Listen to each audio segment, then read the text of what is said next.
Hello everyone. कैसे हैं आप सब? बढ़िया। ठीक है।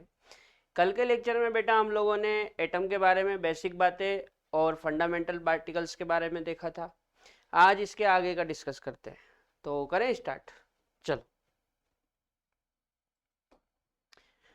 आपको याद होगा कल हमने इलेक्ट्रॉन, प्रोटॉन और न्यूट्रॉन की जो प्रॉपर्टीज होती है उनकी एक टेबल बनाई थी।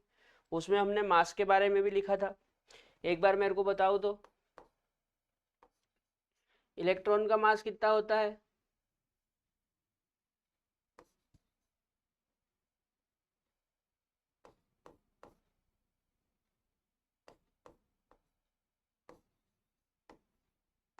इलेक्ट्रॉन का मास होता है 9.1 इंटू 10⁻⁻31 kg।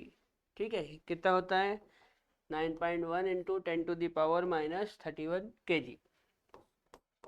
अच्छा, प्रोटॉन का कितना होता है? तो प्रोटॉन का होता है 1.672 इंटू 10⁻⁻27 kg। कितना होता है? 1.672 इंटू 10⁻⁻27 kg। अच्छा, न्यूट्रॉन का मास बताओ।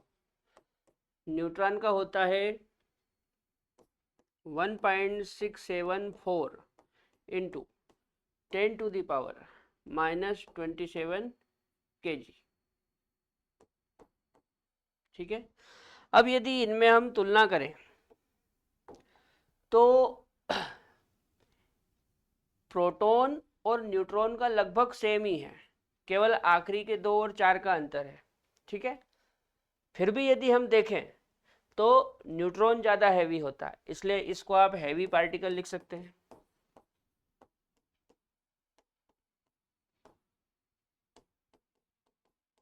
ठीक है। ये इन तीनों में भारी होता है बेटा, याद रखना है ना, हैवी पार्टिकल। और यदि हम इनका ऑर्डर बनाएं, ऑर्डर ऑफ मास, तो ऑर्डर ये बनेगा।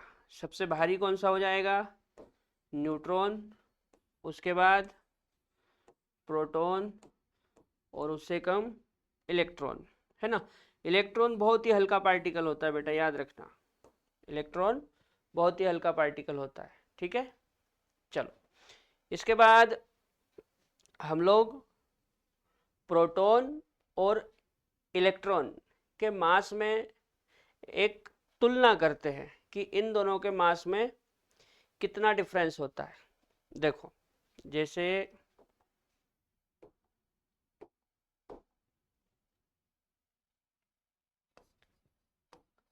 मास of electron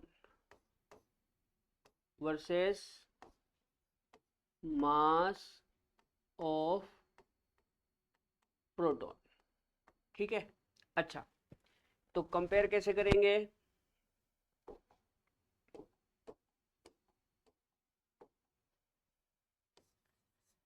M electron upon M proton. बताओ, इलेक्ट्रॉन का मास कितना होता है? 9.1 इंटू 10⁻⁻31। और प्रोटॉन का कितना होता है? 1.672 इंटू 10⁻⁻27। ठीक है।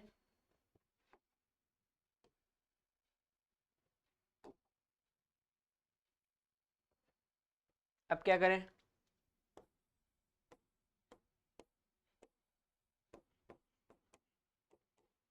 देखो, ये 9.1 और ये 1.672, है ना। और ऊपर है 10⁻⁻31। जब हम ये -27 को ऊपर लेके जाएंगे तो ये प्लस का 27 हो जाएगा, इस तरह से। ठीक। अब इसको आप सोल्व करोगे तो ये आएगा M electron upon M proton equal to 9.1 into 10⁻⁻4 upon 1.672। ठीक है, अब ऐसा करते हैं, हम इसको पलट लेते हैं। क्या कर लेते हैं? पलट लेते हैं।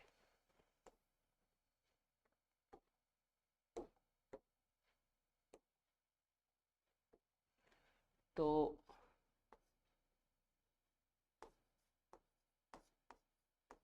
पलटने पर, ठीक है, इसको पूरे को पलट देते हैं तो प्रोटॉन ऊपर पहुंच जाएगा और इलेक्ट्रॉन नीचे आ जाएगा। तो ये हो जाएगा m proton upon m electron.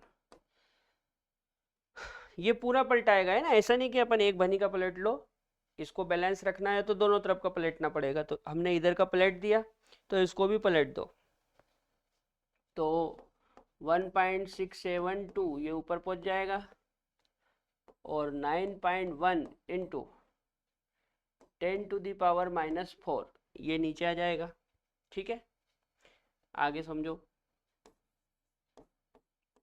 m proton upon m electron equal to 1.672 into, ये माइनस का 4 बेटा ऊपर जाएगा तो प्लस का 4 हो जाएगा, माइनस का 4 ऊपर जाएगा तो प्लस का 4 हो जाएगा, और ये 9.1। ठीक है, अच्छा, m proton upon m electron equal to, ऐसा करते हैं, यहाँ पे पॉइंट के बाद कितने अंक है? 3, 1 2 3। तो पॉइंट हटाएंगे तो नीचे कितनी जीरो आएगी? 3 जीरो, 1 2 3। ठीक इसी प्रकार यहाँ पे पॉइंट के बाद एक अंक है तो यहाँ से पॉइंट हटाएंगे तो ऊपर एक जीरो जाएगी। ठीक है, इंटू 10⁻4। समझ में आया क्या करा? देखो यहाँ पे पॉइंट के बाद कितने अंक है? 1 2 3। तो ऊपर से पॉइंट हटाए तो नीचे 3 जीरो, और नीचे पॉइंट के बाद एक अंक है तो नीचे से पॉइंट हटाए तो ऊपर एक जीरो। अब सुनो बात को, यहाँ पर नीचे की 3 जीरो, 1 2 3 से ऊपर की 3 कटेगी तो ये हो जाएगा m proton upon m electron equal to 1672 into 10 तो पहले से ही था, इसमें से 3 जाएगा तो एक और 10 बचेगा अपॉन 91। ठीक है, थोड़ा छोटा करें इसको।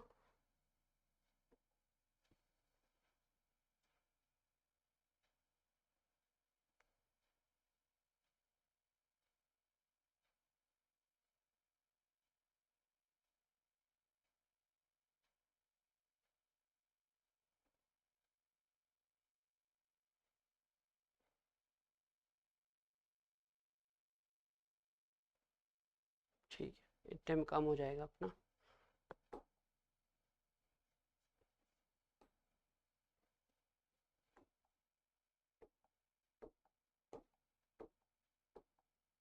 देखो, m proton upon m electron equal to, जब 91 से ये पूरा आप कैलकुलेट करके काटोगे ना तो ये आएगा बेटा 1837। कितना आएगा? 1837। ठीक है, तो फाइनली क्या हो गया? ये m proton upon m electron equal to 1837। ठीक है, एक बार नोट कर लो।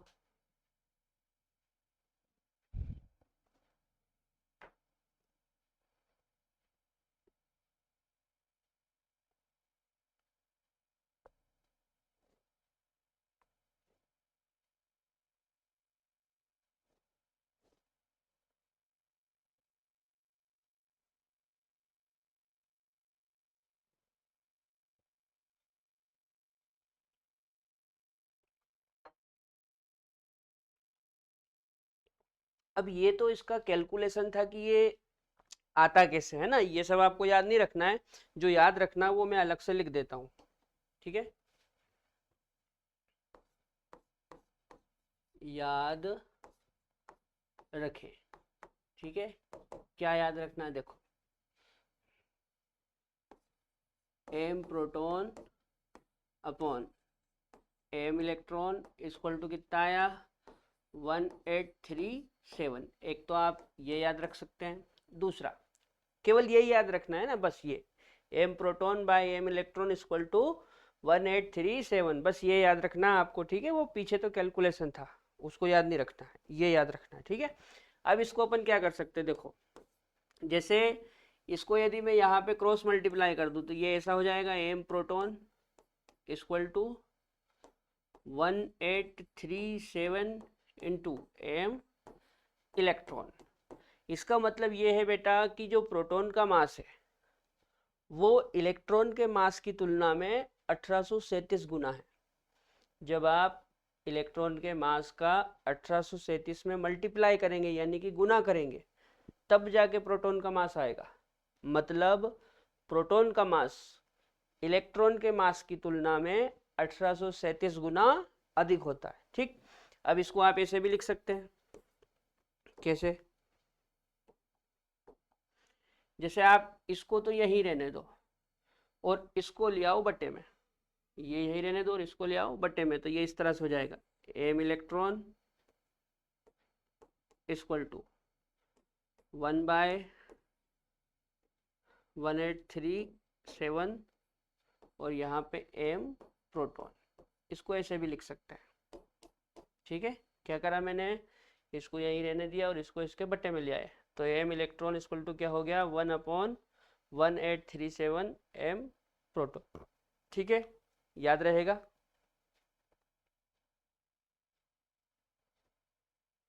आगे बढ़े, चलो। इसके बाद हमारी नेक्स्ट हेडिंग है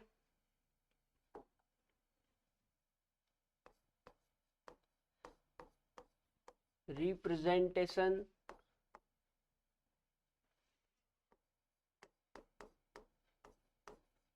ऑफ एटम, ठीक है। रिप्रेजेंटेशन ऑफ एटम,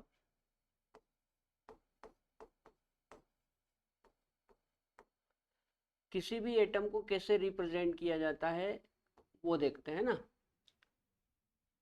देखो जैसे मान लो ये कोई एटम है, ठीक है, ये कोई एटम है, इस एटम के सिर पे लिखा जाता है ए और पैर में लिखा जाता है जेड, ठीक है। एटम के सिर पे क्या लिखा जाता है ए और पैर में क्या लिखा जाता है जेड, ठीक है। यहाँ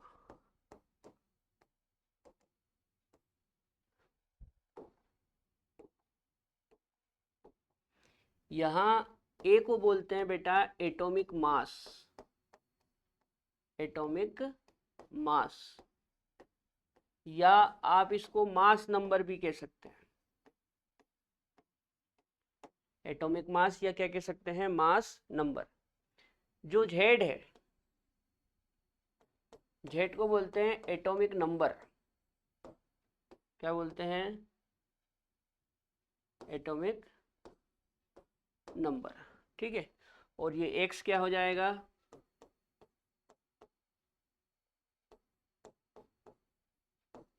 सिंबल ऑफ एलिमेंट, ये हो जाएगा एलिमेंट का सिंबल, ठीक है। याद रखना किसी भी एटम को रिप्रेजेंट करना है तो इस तरह से रिप्रेजेंट करेंगे, सिर पे लिखेंगे एटॉमिक मास या मास नंबर और पैर में लिखेंगे एटॉमिक नंबर, और ये एक्स क्या है एटम का या एलिमेंट का सिंबल, ठीक है। चलो और आगे समझते हैं। जैसे सिंबल की बात करें तो जैसे हाइड्रोजन का सिंबल H होता है, ठीक है। हीलियम का सिंबल He होता है, ठीक है। उसके बाद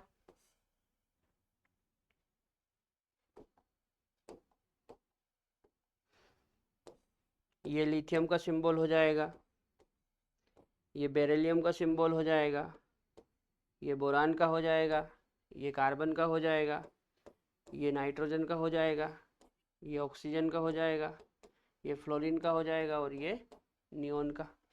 ठीक इसी प्रकार लिथियम के नीचे सोडियम, तो ये सोडियम का सिंबल हो जाएगा। इसके नीचे मैग्नीशियम, ये मैग्नीशियम का सिंबल हो गया, है ना। इसके नीचे एल्यूमिनियम, ये एल्यूमिनियम का सिंबल हो गया। इसके नीचे सिलिकॉन, ये सिलिकॉन का सिंबल हो गया। इसके नीचे फास्फोरस, ये फास्फोरस का सिंबल हो गया। इसके नीचे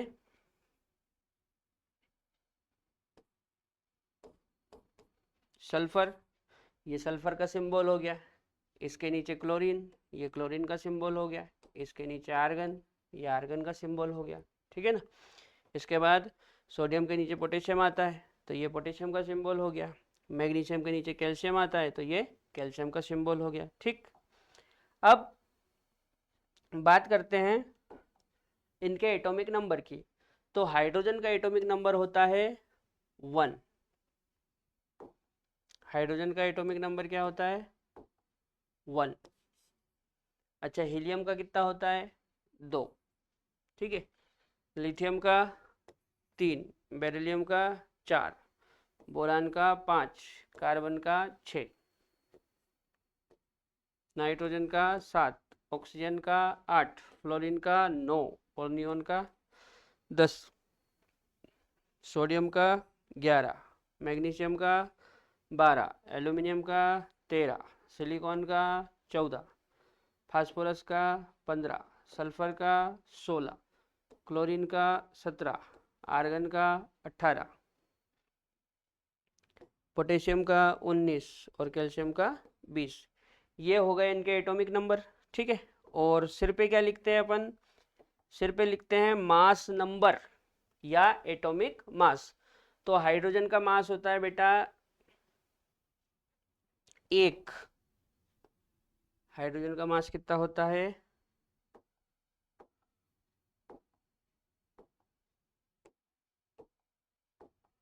हाइड्रोजन का मास होता है 1।